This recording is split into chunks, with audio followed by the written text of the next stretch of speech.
Hello. I don't get on just to talk to you very often, but we've had a bit of a rough go, and so have my friends and family with their goats, and so I thought I'd just update you on what was going on. One of our friends found out that one of her goats had CAE, which is a arthritis virus, a virus that causes arthritis in goats, very bad. And unfortunately, they thought it came from my herd, so I checked back, and it turned out that Charlotte and Fern, the two Nubian girls that I got, that I was told had been tested, were positive for CAE.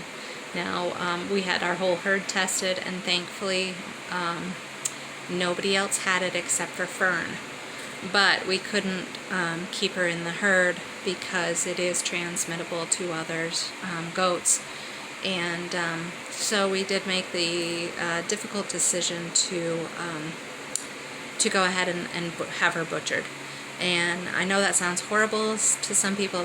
They will not understand me when I say this, but the meat is safe to eat, and there was no reason that we should just put her down and bury her when she could be of use at the end. So I chose a place that I knew was very good about humanely butchering their animals, and we had her butchered. And shortly after that, we found out that Penny was not pregnant, and she got in.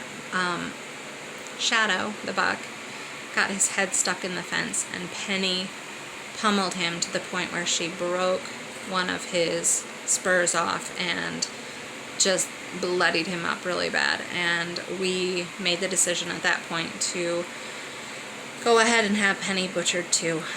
It was a difficult decision, but she never was the right size. She had been anemic when she was little. She's about the half the size a boer should be.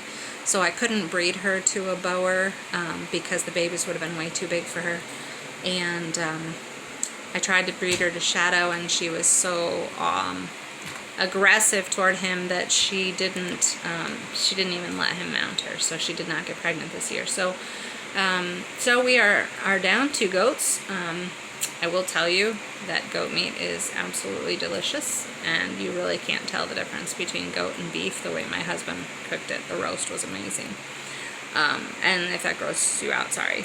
But yeah, these animals, as much as we love them, we also do raise them with a purpose. So now we are down to Diamond and Tiny. Diamond has her babies, and Tiny is due in May. We still have Shadow, of course, our buck, and we have his companion, Bullseye.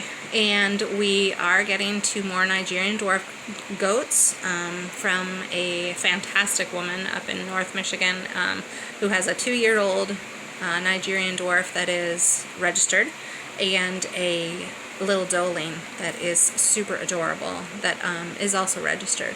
And their names are Kitty Wells and Holly Berry, so I can't wait to get those 2 to the farm.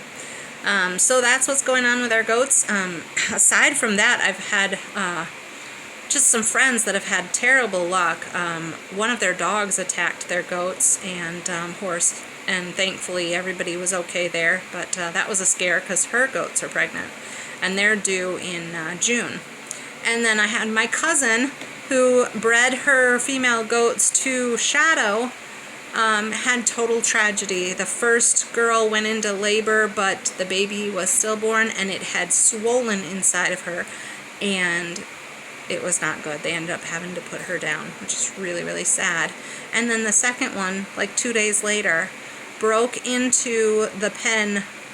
of her birthing pen and into the pen with another goat, and went into labor, and when, shortly after, when they found the baby, it was dead. So they don't know if she gave birth to a stillborn or if it had been trampled by the other goat that was in the pen.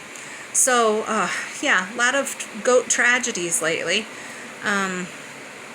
and so I've just been real quiet about our goats. But hopefully getting back into it. We're going to have some new babies soon, and hopefully things will be easier for a while. I know you never know with animals. You get what you get. But yeah, so that's our story. Thanks for watching.